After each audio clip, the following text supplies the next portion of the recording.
Mr Miliband there. Wasn't that loud, was it? I could see you rather than hear you. But this is a letter which sounds fairly menacing towards Jeremy Corbyn. You're saying this must happen, this must happen, this must happen. 26 names at the bottom. That's a lot of Labour MPs. Is this some kind of coded threat? No, not a threat. I think the 26 Labour MPs who signed that letter and many others who've privately shared their concerns with me have been saying the same thing for a long time now. We won a situation in 2017 where we didn't win the election, but we returned better than we thought, and we did so on the promise of respecting the referendum and working to get a good deal. And those of us who signed this letter and others believe that we should respect that promise. Okay. And that is what has been Labour Party policy, and that is what is meant to have guided us through Parliament. For those people watching who haven't read the letter yet, here is a relevant extract, the crucial extract. Brexit must happen, you say. The UK must leave and do so without further undue delay. A commitment to a second referendum would be toxic to our bedrock Labour voters. Correct. Correct. I suppose one of the questions out of that is, are you not likely to lose more seats to the Lib Dems than to anybody else if you don't go in the other direction? No, not at all. I mean, when you look at the polling based on present figures, it is clear that, for example, in David's seat in South Shields that used to represent, that would go, all the seats in Sunderland, all the seats in Barnsley, across Wolverhampton, across Stoke, and many more. And those Labour Leave voters are likely to go to the Brexit party. So the danger for the party, and this isn't just about an electoral calculation. So how many seats would Labour lose, do you think, to the Brexit party if you go ahead in the second referendum direction? One of the polls suggests it's something like 40 plus. So the thing, and also to the Tories as well in that mix, but we would be losing in our heartland seats. And this isn't just about, you know, electoral advantage. This actually goes to the heart of what the Labour Party is about. If we do not speak for the working class voices of Britain, then what's the point of the Labour Party? Can I ask you a little bit more about this letter? Because 26 Labour MPs, as I said, and you say you've been speaking privately to more than 26. Is this a block of Labour MPs who would now vote for a deal if a deal comes back? I think those people who signed the letter would like to still have the opportunity to vote on a deal. And don't forget that when Theresa May was, finally forced to stand down, we were in discussions about what the withdrawal agreement would be like and changes to the political declaration. But I think it's also about us basically trying to be heard in the Parliamentary Labour Party and elsewhere about real concerns about what our party is all about, but also the people that we speak for in our constituencies. And that hasn't been given, I think, the due respect that it deserves. Last time round, I think only 3 Labour MPs were still voting for the Theresa May deal, of which you were one. Now that we are that much closer to a no-deal exit and a different Tory leader, do you think that number is bound to go up by a considerable margin? I think it will go up, but, I've been to this situation many times before. I believe that the only way to stop no deal is to support a deal and for us to have an orderly Brexit. And the only way to do that is to support a deal. So I am, despite everything that's going on, I am still optimistic and hopeful that Parliament will do the job.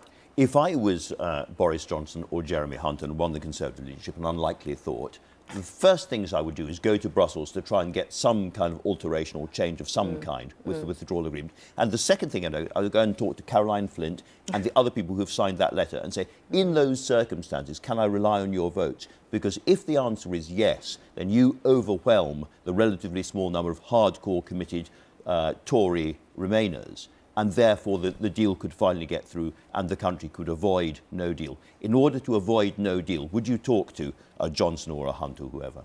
I would talk to anybody to stop no deal from any party. And actually, I think the underlying point in what you make, Andrew, which is correct, whoever becomes Tory leader, the truth is they need to get behind a deal. And they need a parliamentary majority. Yes, and they need a parliamentary majority. So whether it's Jeremy Hunt or Boris Johnson, they need to get behind a deal. I do believe, as I think Rory Stewart indicated during earlier hustings where he played a part, that essentially elements of the deal we have already got on the table, so to speak, will still be going forward. There may be some slight changes. The fact that we are having a new Prime Minister in EU language is an event, so that might open the door to some more discussions.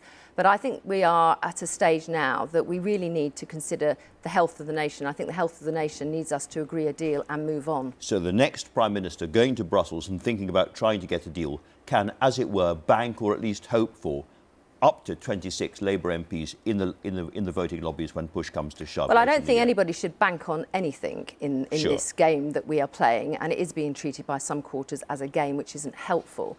But I think, yes, I think anybody who is going to be the Tory leader should think about how they reach out, not just to individuals like myself and the other 25 who signed that letter, but also, again, to the Labour Party, because even in the Peterborough by-election, Andrew, our message in our scripts to voters, particularly those where people were thinking of voting for Brexit, was once we have Brexit, this candidate won't offer you anything on the issues of NHS, jobs and so on. That indicated to me that there is still within the party leadership an acknowledgement that actually Brexit is going to happen. And I want us to get onto those issues of the NHS and jobs, because at the moment, we're not getting a hearing on those matters either. Similarly, reading my way through the letter and the quote that I put on the screen just now, I take it that those 26 MPs would vote against a second referendum if there's another vote on the subject in the House of Commons. Oh, I think that is pretty clear. And because we do believe that, you know, it's not democratic to ask Leave voters to vote twice to prove themselves, but also, look, we have to respect democracy. I think we have to bring the country together. I think out there, outside of the buzz of Westminster and outside the media, there are both Leave and Remain voters who want to see progress being made. And let's get to the second stage where some of the real deals and the real negotiations will have to take place. So this is a really big political moment, actually, because what this suggests is that it's much less likely that we have another referendum, and it is likelier that we have an agreement of some kind before we leave the EU. I very much hope, Andrew, that is the outcome. I believe Parliament has not served the people in the way it's gone about this business over the last 1,000 days. And there have always been, as I've said, hardline Brexiteers and Remainers for whom no deal was ever going to be good enough. And you would vote with Boris Johnson and against Jeremy Corbyn to make that happen? I would vote for a deal that has the support of the EU 27 and a government if I felt it ticked the boxes that I voted for a deal before. And I voted twice for a deal before. But let's be clear about this. Boris Johnson has also been in the chamber voting with Jeremy Corbyn, as has Jacob Rees-Mogg, when I haven't been. So we've all been in a situation where we've been in the lobbies with Boris. The question is, why are we in the lobbies? What are we voting for? And I'm voting to leave with an orderly Brexit. Absolutely fair point. One last question. If, right up against the end of the process, and despite everything you hope, there isn't a deal, do you vote for, do you go with no deal, a no-deal exit, or no Brexit? I won't be voting to revoke Article 50. So that means a no-deal Brexit, if that's what has to happen. If that is where we end up, that is where I will be. Caroline Flint.